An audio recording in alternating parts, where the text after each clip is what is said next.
샬롬, 이동춘 목사입니다. 오늘도 여러분의 삶이 주님의 평안으로 가득하시길 기원하며 하나님의 말씀을 나누겠습니다. 오늘 주시는 말씀은 로마서 14장 1절로부터 4절의 말씀입니다. 믿음이 연약한 자를 너희가 받되 그의 의견을 비판하지 말라. 어떤 사람은 모든 것을 먹을 만한 믿음이 있고 믿음이 연약한 자는 채소만 먹느니라. 먹는 자는 먹지 않는 자를 업신여기지 말고 먹지 않는 자는 먹는 자를 비판하지 말라. 이는 하나님이 그를 받으셨음이라. 남의 하인을 비판하는 너는 누구냐? 그가 서 있는 것이나 넘어지는 것이 자기 주인에게 있음에 그가 세움을 받으리니 이는 그를 세우시는 권능이 주께 있음이라. 아멘. 로마서 14장 1절로부터 4절 말씀을 본문으로 비판의 성경적 의미라는 제목으로 말씀을 나누도록 하겠습니다. 예전에는 마실이 흔한 일상이었습니다. 마실은 마을의 방언으로 본래 마을이나 다른 마을의 일손을 도와주러 가는 것이었습니다. 그러다 오늘날은 잠깐 이웃에 다녀온다는 뜻으로 쓰입니다. 그런데 이 마실에 맞들이면 참 재미있는데 그 이유가 수다 떠는 데 있기 때문입니다. 보통 마실에서의 수다는 누구를 입방하는 것입니다. 험담이 1순위입니다. 그래서 재미있습니다.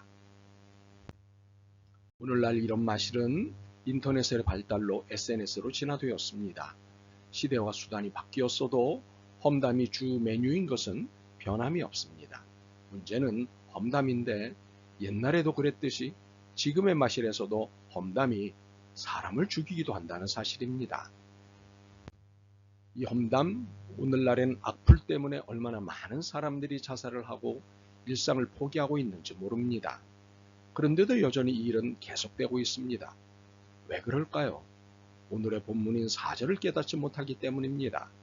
남의 하인을 비판하는 너는 누구냐?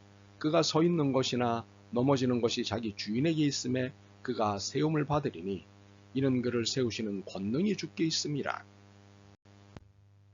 여기서 남의 하인이라 함은 주님의 하인을 말합니다. 그러므로 남의 하인을 비판하는 너는 누구냐를 풀어서 재구성하면 이렇게 됩니다. 이 모든 사람들이 온 세상의 주인인 내가 세운 하인들이다. 그런데 내가 내 하인들에게 잘났네 못났네 하는데 이거 노월권이다. 그러니 까불지 말고 너나 잘하세요. 그렇습니다. 하나님께 속해 있는 사람들을 비판하는 것은 어떤 이유로든 월권입니다. 그가 옳고 그르건 그건 하나님이 판단하시고 심판하실 몫이기 때문입니다. 그러므로 남을 비판하고 있을 우리에게 하나님이 역정을 내시는 것입니다. 남의 하인을 비판하는 너는 누구냐? 그런데 무조건 비판하지 말아야 하는 것일까요? 문자적으로 이해해야 하는 것일까요? 그렇지 않습니다. 비판하지 말아야 할 것이 있다는 것입니다. 비판하지 말아야 할 것을 비판하는 문제를 지적하신 것입니다. 그러면 구체적으로 어떤 비판을 하지 말아야 하는 것일까요? 이 질문에 바르게 답을 하기 위해서는 비판의 범위는 어디까지여야 하는가라는 답을 찾아야 합니다. 즉, 가르침도 충고도 비판이냐는 것입니다. 사실 노인이 젊은이를 상대로 훈수나 충고를 할 수 있지 않겠습니까?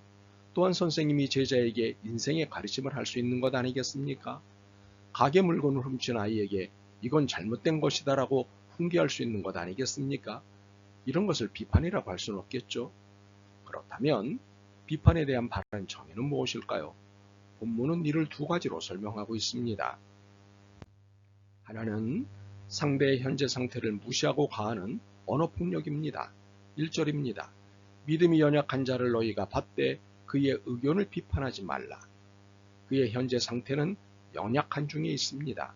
그런데 그것을 무시하고 그의 의견을 비판하는 것입니다.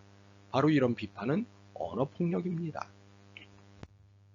더욱이 믿음에 관한 것을 논하는 자리에서 행해지는 비판인 경우엔 더욱 언어폭력이 됩니다. 도대체 믿음이 연약한 자는 어떤 사람이며 믿음이 강한 자는 어떤 사람일까요? 우리는 어떤 경우에는 아주 강한 믿음을 보이지만 어떤 경우에는 약한 믿음을 보입니다.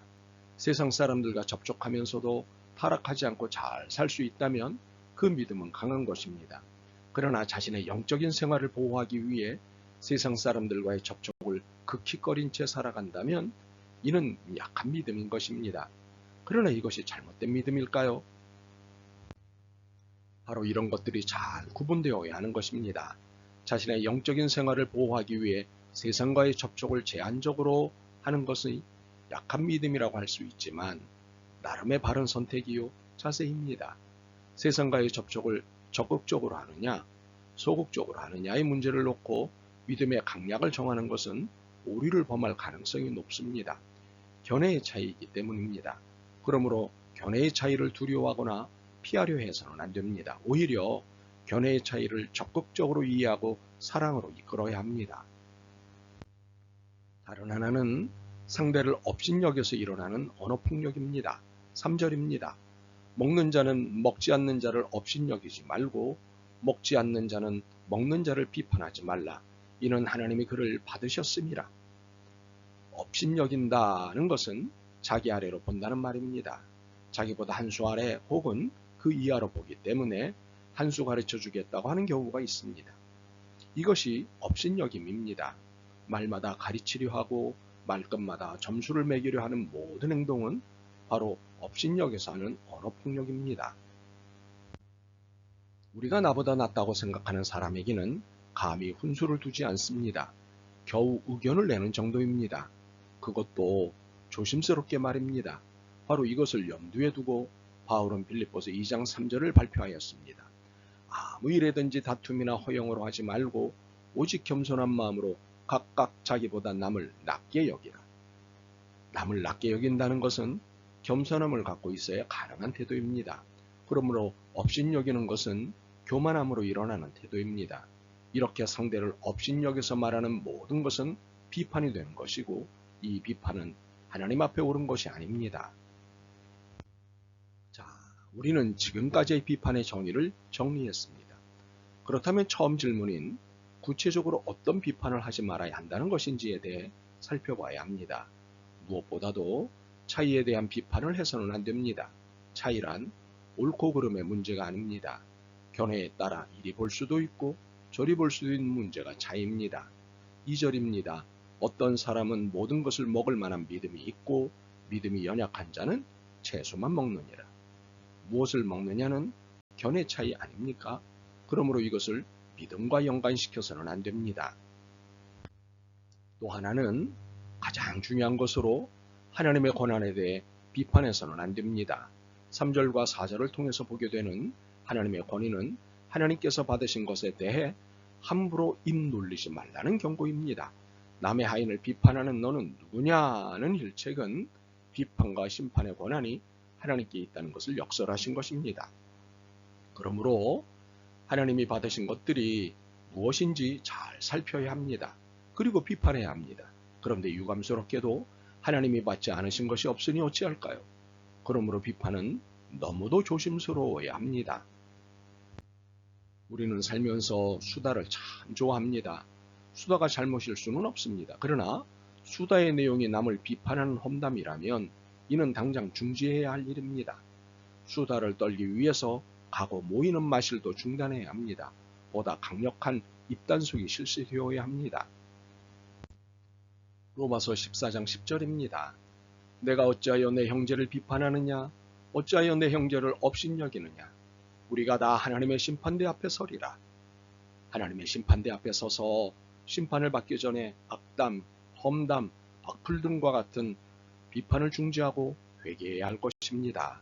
대신 이해 폭을 넓히고 선한 말을 사용하기 위해 많은 애를 써야겠습니다. 아멘. 주님, 그동안 저희들의 입이 너무도 몹쓸 말들을 많이 했음을 깨닫습니다. 불쌍히 여겨 주시옵소서. 비판이 무엇인지 알았사오니 상대를 존중하며 그에 맞는 지혜와 사랑의 언어를 주시옵소서. 선과 악을 구별할 판단력을 주시옵소서. 예수 그리스도의 이름으로 기도드립니다.